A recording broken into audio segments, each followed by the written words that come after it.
My wife and I are both in our 40s with 2 kids. We've currently been living in the same house for the past 8 years. Over that time, we've gotten to know our neighbors pretty well. In particular, John and Ruth. Very nice couple in their late 80s. They don't have any kids, so I would offer to help them out around the house with random tasks that elderly people shouldn't have to deal with. John was the healthier of the two, but still moved slow. Ruth was worse off. She could only get around with a walker, and only for a short distance. Besides helping them with physical tasks, they've invited us over for dinner a few times.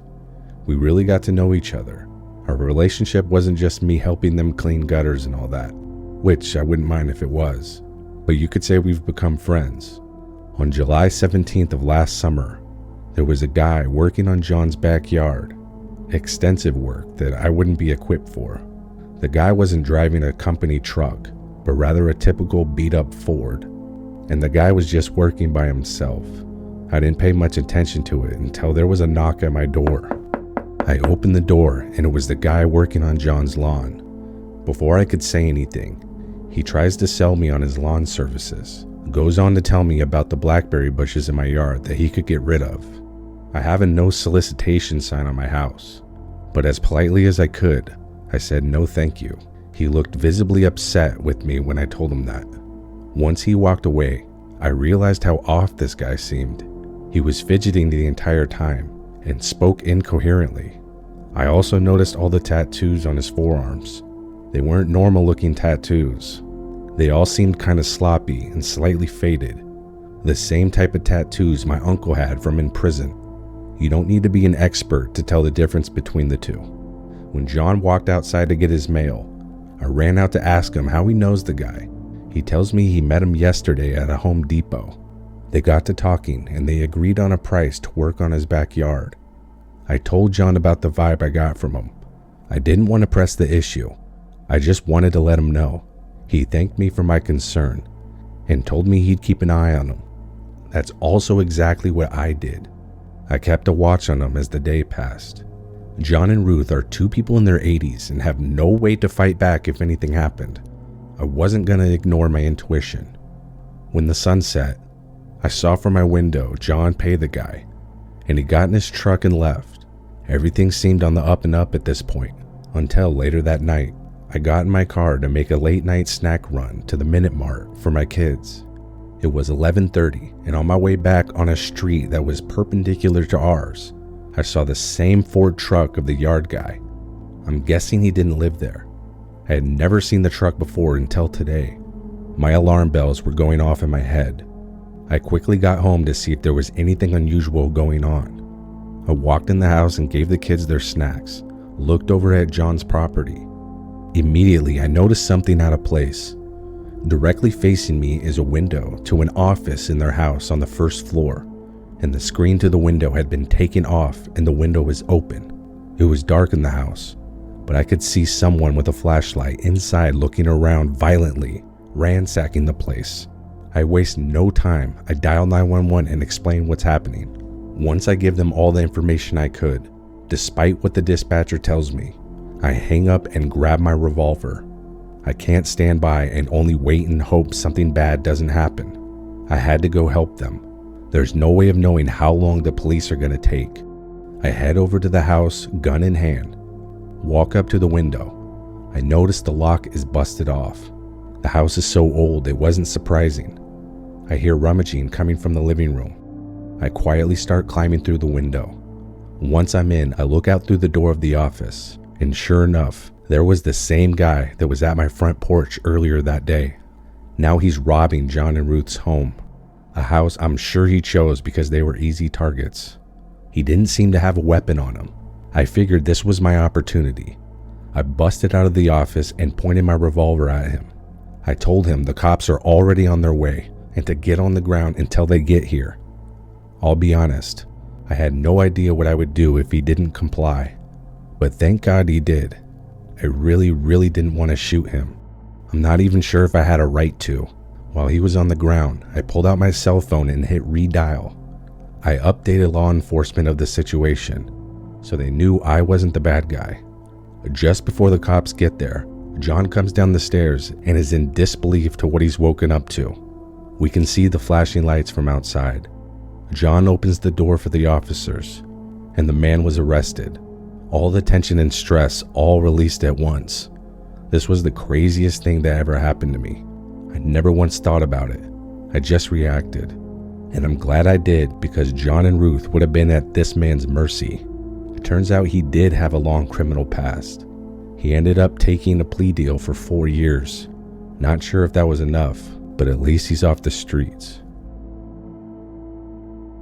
I'm a 45-year-old guy. My entire life I never had a Facebook account. The idea of it never appealed to me, but all that changed last year. The reason being when I moved and bought a new house. My next door neighbor informed me of a neighborhood Facebook group where we would all keep neighbors informed about anything new or unusual happening. I'm guessing most people already know what I'm talking about, but I was all new to it and thought it was a great idea. Another great thing about the group was people would post pictures of random items in their house that they wanted to get rid of, such as old tables, pots and pans, etc., for free. We weren't allowed to sell anything at the risk of the group becoming nothing more than a virtual garage sale. So if we really wanted an item gone, you could just post a picture of it, and sure enough, somebody would be willing to come by and take it off your hands. And that's exactly what I did last month. I finally decided to get a new couch and needed to get rid of my old one. I posted a picture of it kind of late that night, a little after 8 p.m. Within 5 minutes, a guy named Bill that I think I've seen before comments on my post saying he will take it. I received a bunch of requests after him, but Bill was first. He messaged me directly through Facebook Messenger and said he was at work and didn't get off till 1 in the morning, and asked if it was okay if he could come after work and get the couch. I told him the best I could do was put the couch outside for him because I would be sleeping at that time, and hopefully no one takes it before he gets there. Bill was totally cool with it because it's a free couch after all. Luckily, it was not raining that night, so at 10:30, I moved the couch from inside the house to my front yard and then went to bed. I really don't think anyone would drive by, see the couch, and take it. Either way, it would be out of my sight, but for Bill's sake, I hope he gets it. Later that night, I'm awoken from my sleep at the sound of my phone vibrating on my nightstand. I turn over to see who it was. Take a moment for my eyes to adjust to the bright screen. It's Bill. What was he doing messaging me at this time? I told him I would be asleep. I hope he's not asking me to go help him load the couch in his truck at this hour. I open my phone and look at the messages. The messages say, "Are you home? Are you awake? Did you know your front door is open?" My eyes widen and I feel scared because there is no reason for my door to be open. I get out of bed and slowly make my way downstairs. Halfway down, I hear noises coming from the kitchen. I peek around the corner and I see a man, a dirty, skinny, long-bearded guy, going through my refrigerator. After being shocked, frozen, I get to the bottom of the stairs and yell at him to get the hell out of my house without a weapon or anything. The man's blank stare now seems to turn into rage. He moves directly towards me and makes a very slow motion, cocking back his fist. To be honest, it was the slowest attempt of a punch I've ever seen. I crouched down and quickly tackled him to the ground. He screams as we hit the floor. I then hear 2 men come to the front door and ask if everything is okay. It was Bill and a friend of his. Trying to subdue the guy, I tell them what's happening. They both come to help. Bill's friend helps me get control of him. Bill uses the rope he was going to use to secure the couch to tie the guy's hands and feet together. I get up and call the police. 10 minutes of them waiting to show up. We talked to the guy a little bit. What I took away from our conversation was that he abused drugs and was hungry. A part of me did feel sorry for him, but you can't just break into people's homes. That's an easy way to get killed.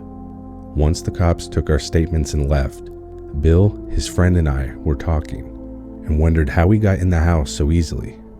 Then it dawned on me. Usually when I come home, I always park my car in the garage and enter the house through the door that connects the house to the garage.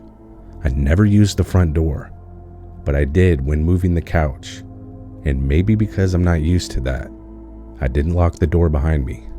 So stupid of me, I know. A mistake I vow to never make again. Something really weird has been happening in my neighborhood. There had been reports of a prowler around the area. That term alone always bothered me. Were they really just trying to look through our windows?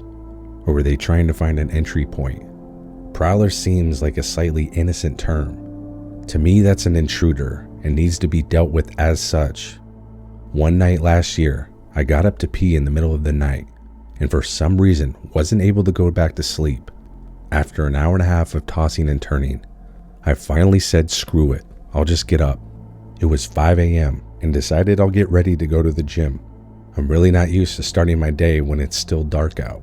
I prefer to sleep in. I opened my garage and started my car to warm it up and head back inside to get my gym clothes on. As I'm upstairs in my bedroom, I can faintly see a man in my neighbor's yard. There is a fence that divides our property, and since I was on the second floor, I could see over it and a man crouched down next to one of the bedroom windows, barely visible from the patio lights. I really wouldn't have thought that it was something to be concerned about if I hadn't heard about the prowler stories. Instead of calling the police, I thought I'd give the homeowner a call. We haven't spoken much before, but I did have his phone number because last winter, the fence that divides our property was blown over on an unusual windy day. His name was Chris, and we discussed shared costs and how we would fix it. He was a decent guy, and Chris was ex-military who was jacked and didn't seem like a guy to mess with.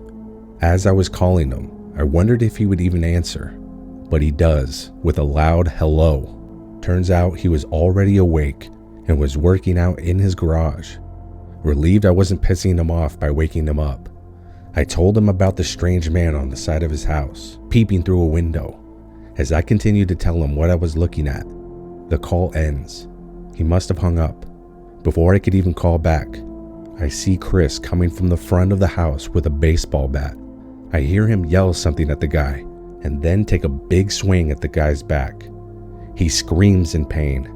Chris takes one more swing to his leg, followed by another loud moan that I think woke up the neighborhood.